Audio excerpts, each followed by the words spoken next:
Assalamualaikum warahmatullahi wabarakatuh. Kali ini saya dan teman-teman kelompok saya akan menjelaskan mengenai model dari perspektif sistem terbuka pada sebuah restoran. Sebelum itu, saya akan mengenalkan anggota-anggota kelompok saya, yaitu Lutfi Aryadi Prayoga, saya sendiri, kemudian Vita Hidayatul Insani, Sherry Lesalina, dan Rizky Pratama Panggabean.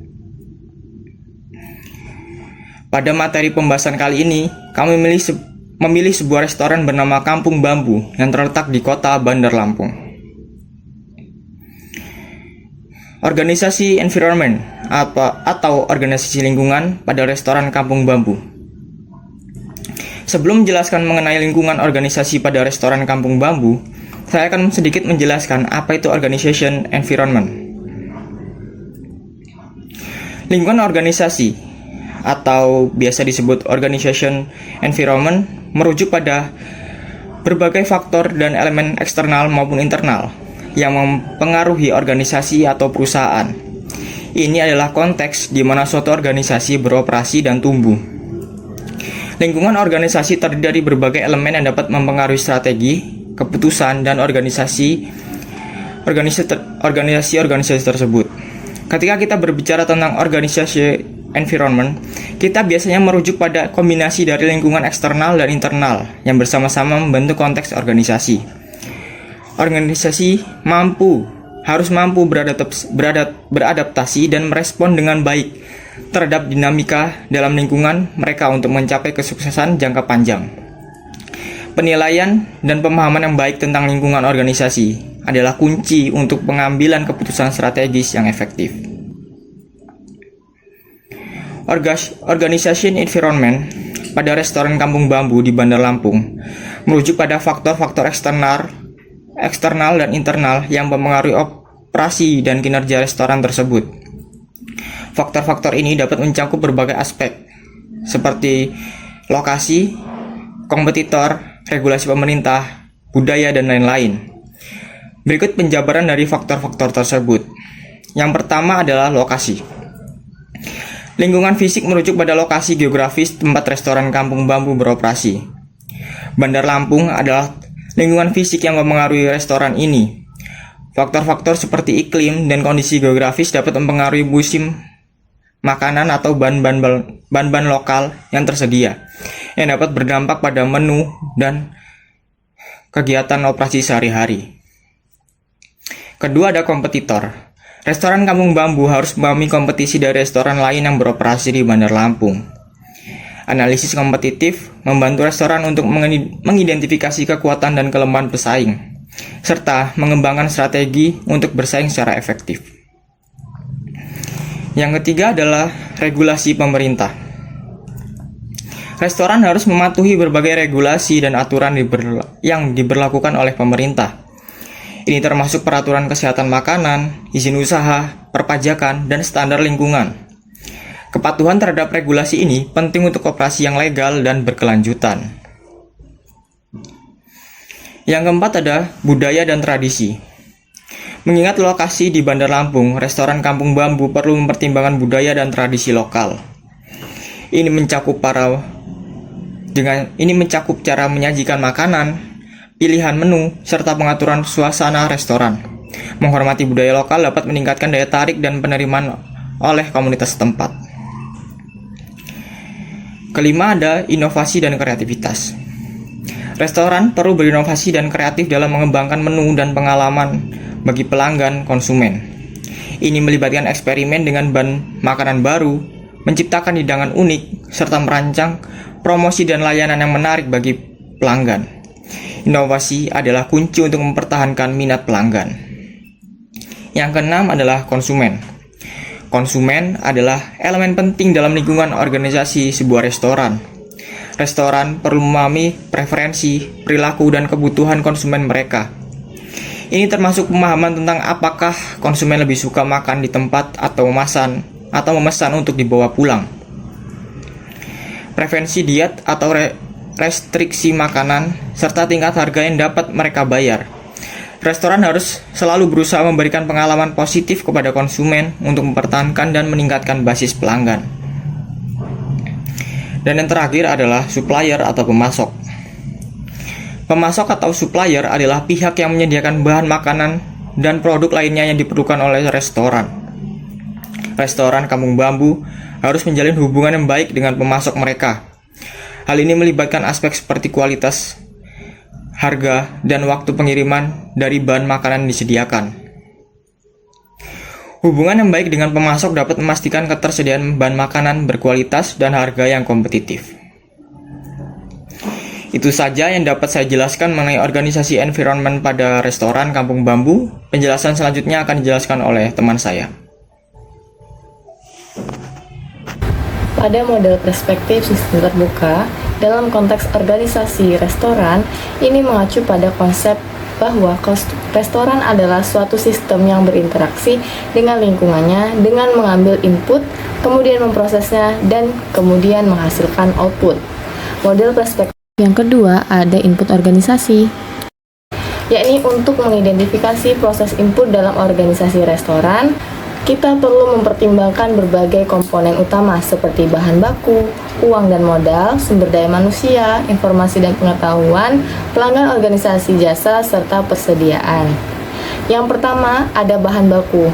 Bahan baku adalah salah satu input utama dalam operasi restoran yang mencakup segala hal dari bahan makanan, kemasan, hingga bahan kimia dan perlengkapan yang digunakan dalam proses memasak dan juga menyajikan makanan tersebut. Yang kedua, ada uang dan modal. Maksudnya di sini, uang dan modal adalah modal finansial yang termasuk uang tunai, pinjaman, atau bahkan investasi awal yang merupakan suatu input yang diperlukan untuk menjalankan operasi restoran tersebut. Uang digunakan untuk membeli bahan baku, membayar gaji, biaya operasional, dan juga investasi dalam pengembangan restoran. Yang ketiga, ada sumber daya manusia. Sumber daya manusia di sini yang dimaksudkan adalah koki, pelayan, manajer, dan juga staf lainnya yang bekerja di restoran tersebut. Mereka adalah input yang sangat penting karena mereka melakukan proses persiapan makanan, pelayanan pelanggan, dan manajemen operasional restoran. Yang keempat, ada informasi dan pengetahuan. Hal ini mencakup mengenai informasi tentang tren makanan, preferensi pelanggan, data penjualan, dan pengetahuan tentang operasi restoran, yang merupakan input penting yang digunakan dalam pengambilan keputusan restoran. Informasi ini dapat membantu restoran dalam menyusun menu, merencanakan promosi, dan juga mengelola persediaan. Yang kelima, ada pelanggan organisasi jasa. Maksudnya adalah pelanggan merupakan sumber daya eksternal yang sangat penting dalam model sistem terbuka. Mereka memberikan input berupa pesanan makanan, umpan balik, dan juga pendapatan melalui pembelian makanan dan minuman yang ada di restoran tersebut.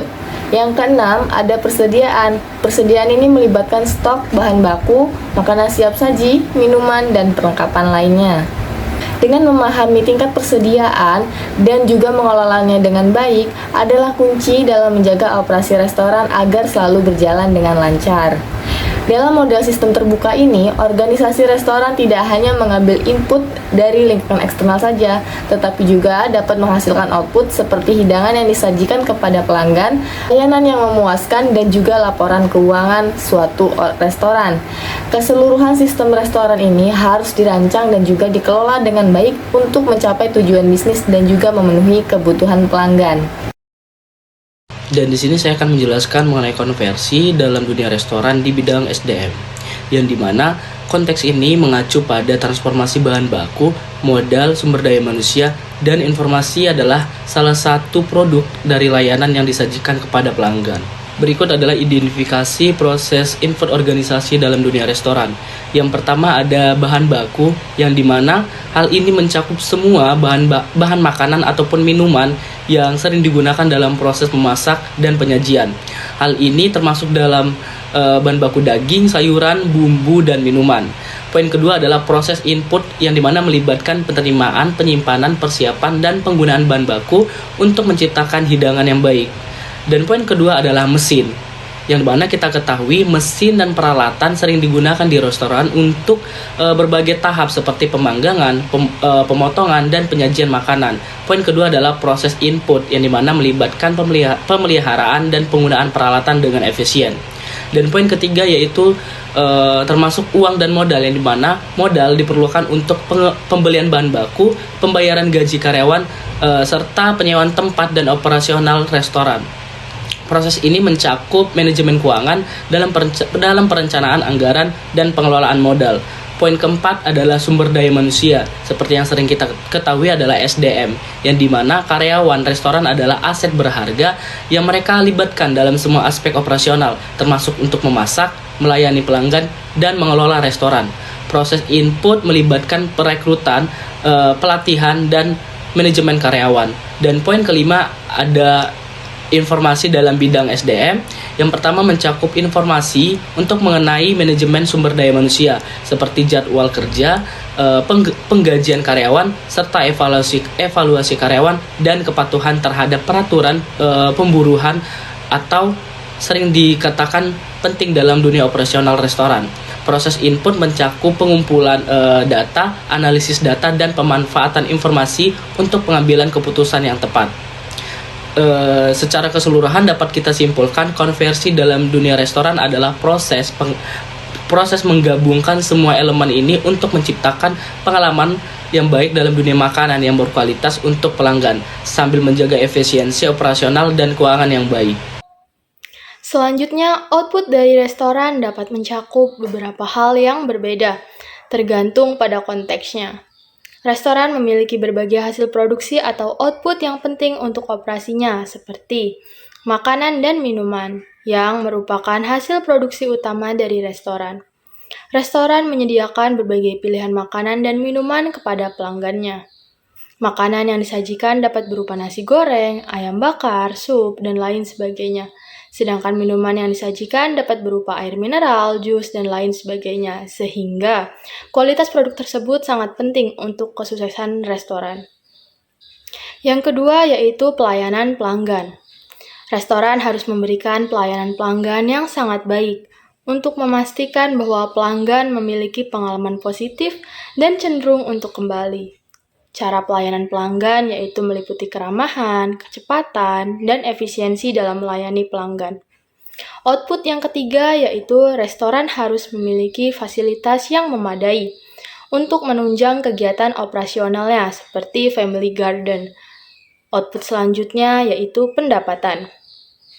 Restoran menghasilkan pendapatan dengan menjual makanan dan minuman kepada pelanggan. Restoran harus menetapkan harga yang wajar dan sesuai dengan kualitas produk dan layanan yang diberikan, sehingga hasil produksi yaitu kunci yang digunakan untuk mengukur kesuksesan restoran.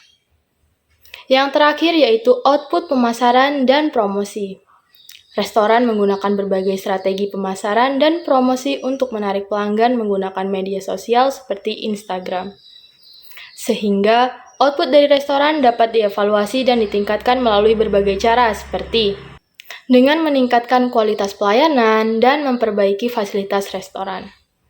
Output dari restoran harus efisien dan berkualitas untuk memenuhi kebutuhan pelanggan dan mempertahankan keberlangsungan bisnis restoran, serta menciptakan citra dan reputasi restoran di mata pelanggan. Selanjutnya, langkah yang berguna bagi manajer untuk meningkatkan efektivitas organisasi dalam sebuah restoran adalah dengan mengoptimalkan proses pengubahan. Ini dapat melibatkan, pertama, penyederhanaan proses. Manajer dapat menganalisis proses memasak dan persiapan makanan untuk mengidentifikasi ketidakefisienan dan menghilangkan langkah-langkah yang tidak perlu. Ini dapat membantu mengurangi waktu tunggu pelanggan dan meningkatkan jumlah makanan yang dapat disajikan dalam periode waktu tertentu. Kemudian kedua adalah pelatihan karyawan. Manajer dapat memastikan bahwa karyawan terlatih dengan baik dalam teknik memasak, keamanan pangan, dan pelayanan pelanggan. Ini dapat membantu meningkatkan kualitas makanan dan pengalaman pelanggan secara keseluruhan. Dan yang terakhir adalah memantau kinerja. Manajer dapat melacak indikator kinerja utama seperti kepuasan pelanggan, waktu tunggu, dan pendapatan untuk mengidentifikasi area yang perlu ditingkatkan. Ini dapat membantu memastikan bahwa restoran beroperasi secara efisien dan efektif. Dengan fokus pada mengoptimalkan proses pengubahan, manajer dapat meningkatkan kualitas makanan, mengurangi waktu tunggu, dan meningkatkan pendapatan yang pada akhirnya dapat mengarah pada peningkatan efektivitas organisasi yang lebih besar.